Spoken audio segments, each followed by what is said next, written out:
ఫ్రిడ్జ్లో తీపి గుమ్మడికాయ ఉంది. తీపి గుమ్మడికాయ పిచ్చున్న పిల్ల ఇంట్లో ఉంది. ఇంకా మా వదిన ఊరుకుంటుందా, వెంటనే గుమ్మడికాయని తురిమిచ్చేసి నా కోసం హల్వా చేసి పెట్టింది. ఇంకా మామీను అప్పుడే కాలేజ్ నుంచి వచ్చి బాగా ఆకలేస్తుందని, ఎలాగో అత్త కూడా వస్తుందని చెప్పి నేను కూడా వెజ్ రైస్ చేస్తానని చెప్పేసి తను ఇంకో పక్క వెజ్ రైస్ చేసింది విత్ సోయా చంక్స్ తోటి. ఇల్లు నుంచి ఇంటికి వెళ్ళే లోపు ఉన్న వెయిట్ కన్నా డబుల్ వెయిట్ వచ్చేసేలా ఉన్నాను. ఎందుకంటే ఎక్కడికి వెళ్ళినా సరే నాన్ వెజ్లు, స్వీట్లు, జ్యూస్లు, ఐస్ క్రీమ్లు కాదంటే బాధపడతారు. మన కోసం అంత ప్రేమగా చేస్తున్నప్పుడు తినకుండా ఉంటామా? అందులోనూ మనకిష్టమైనవి చేసి పెడుతుంటే.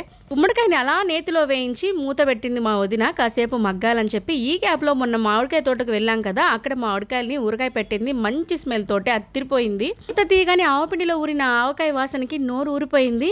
ఎలాగో స్వీటు వెజ్ రైస్ తింటున్నాను కదా అని చెప్పి సరిసర్లే అని పక్కన పెట్టేశాను.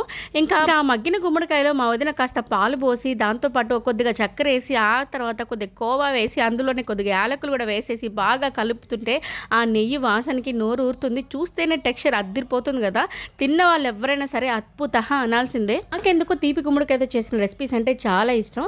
నేను అక్కడ తినిందే కాక ఇంకాస్త బాక్స్లో కూడా వేసుకొచ్చుకున్నాను. నచ్చిందా? నచ్చితే మీతో నెల్లూరు అమ్మాయిని లైక్ చేసి అదే చేత్తో సబ్స్క్రైబ్ చేస్తారు కదూ.